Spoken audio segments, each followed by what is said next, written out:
Godlike Telemachus amongst them sat, grieved much in mind, and in his heart begat all resentment of his absent sire, how, come from far-off parts, his spirits would fire with those proud wooers' sight, with slaughter parting their bold concourse, and to himself converting the honors they usurped, his own commanding.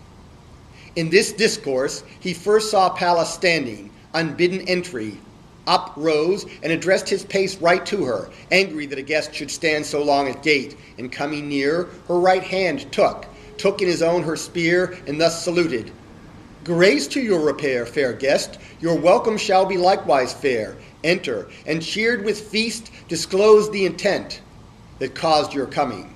This said, first he went, and Pallas followed. To a room they came, steep and of state. The javelin of the dame he set against a pillar vast and high, amidst a large and bright kept armory, which was beside with woods of lances graced of his grey fathers.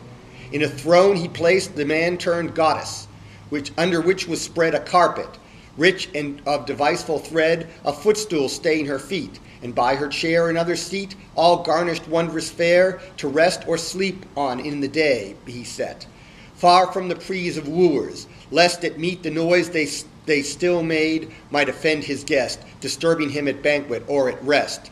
Even to their combat, with that pride of theirs, they kept no noble form in their affairs.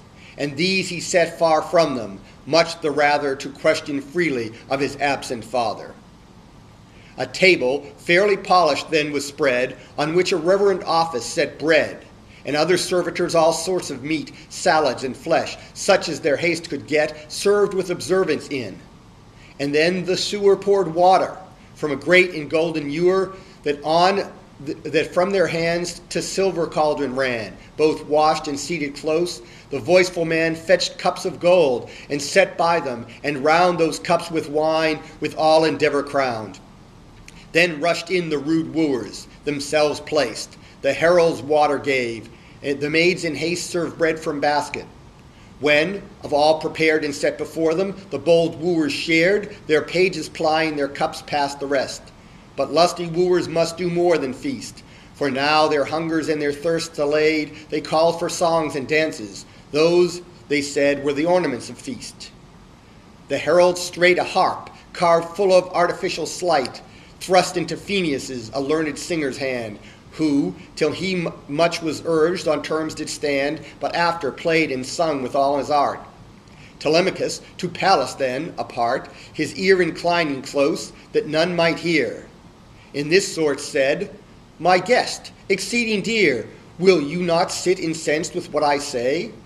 These are the cares that men take, feast and play, which easily they may use, because they eat, free and unpunished, of another's meat, and of a man's whose white bones wasting lie in some far region, with the incessancy of showers poured down upon them, lying ashore or in the seas washed naked, who, if he wore those bones with flesh and life and industry, and these might here in Ithaca set eye on him returned, they all would wish to be either past other in celerity of feet and knees, and not contend to exceed in golden garments. But his virtues feed the fate of ill death, nor is left to me the least hope of his life's recovery. No, nor if any of the mortal race should tell me of his return, the cheerful face on his returned stay will appear. But tell me, and let truth your witness bear, who and from whence you are, what city's birth, what parents, in what vessel set you forth, and with what mariners arrived you here? I cannot think you a foot passenger. Recount then to me all, to teach me well fit usage for your worth. And if it fell in chance now first, that you thus see us here, or that in former passage you were my father's guest. For many men have been guests to my father, studious of men his sociable nature ever was. On him again the grey-eyed maid did pass this kind reply. I'll answer, passing true, all thou hast asked. My birth his honor drew from wise Anchialus. The name I bear is Mentes, the commanding islander of all the Taphians, studious in the art of navigation, having touched this part with ships and men, of purpose to maintain course through which the dark seas to other languaged men, and Tmesis sustains the city's name from which my ship is bound. Made known by fame for rich in brass, which my occasions need, and therefore bring I shining steel instead, which their use wants. Yet makes my vessel's freight that near a plowed field rides at anchor's weight, apart this city in the harbor called Rethris, whose waves with Neus's woods are walled. Thy sire and I were ever mutual guests at either's house, still interchanging feasts. I glory in it.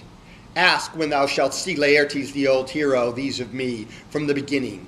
He, men say, no more visits the city, but will needs deplore his son's believed loss in a private field.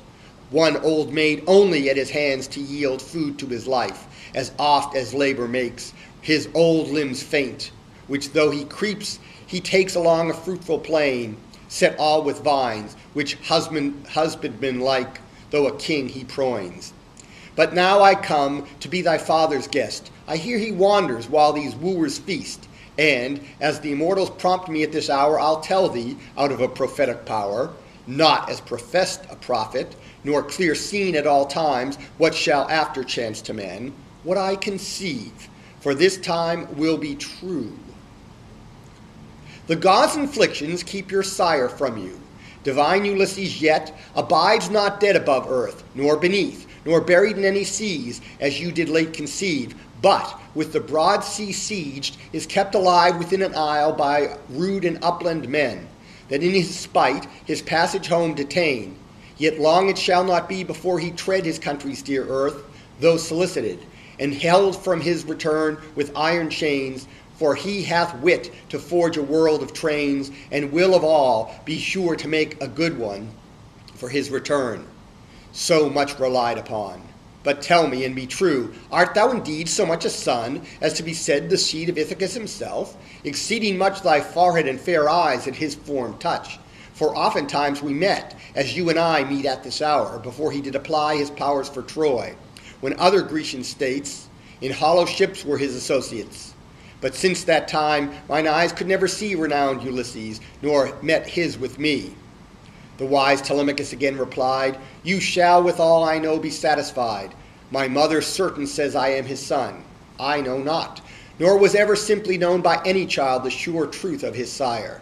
But would my veins had took in living fire from some man happy, rather than one wise, whom age might see seized of what youth made prize. But he who ever of the mortal race is most unblessed, he holds my father's place. This since you ask, I answer. She again, The gods sure did not make the future strain both of thy race in days obscure to thee, since thou wert born so of Penelope. The style may by thy after act be one of so great sire, the high undoubted son. Say truth in this then. What's this feasting here? What's all this rout? Is all this nuptial cheer, or else some friendly banquet made by thee?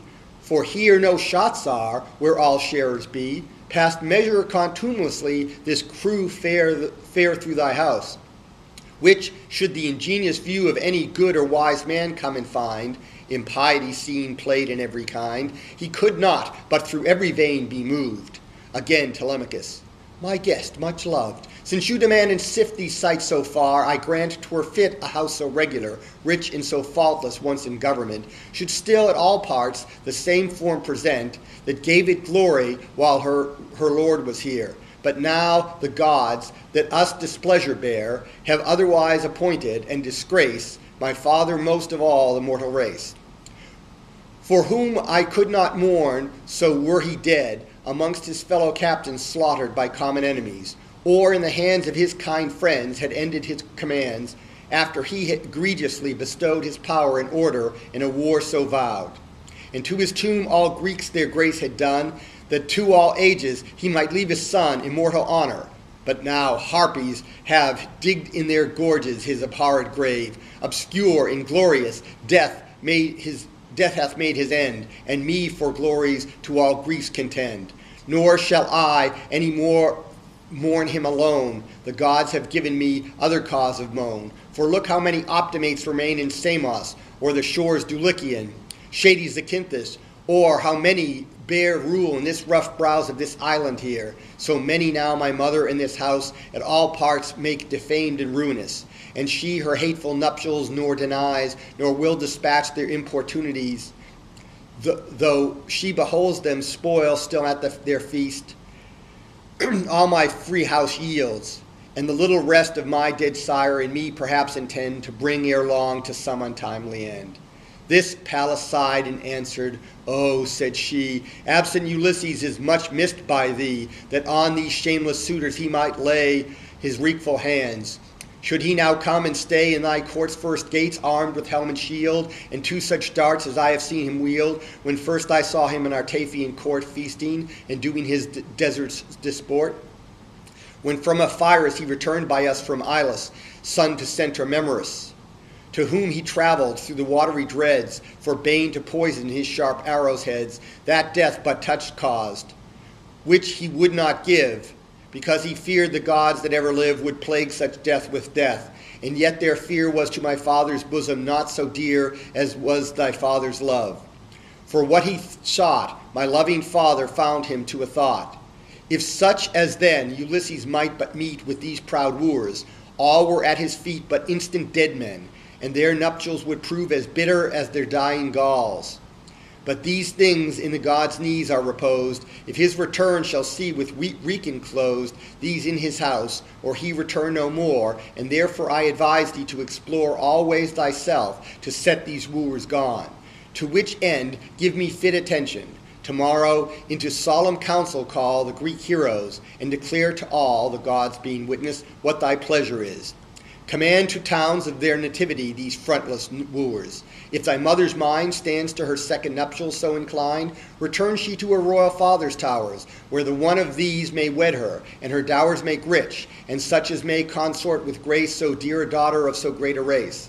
And thee I warn thee as well, if thou as well wilt hear and follow, take thy best built sail, with 20 oars manned, and haste to inquire where the abode is of thy absent sire, if any can inform thee, or thine ear from Jove the fame of his retreat may hear. For chiefly Jove gives all that honors men."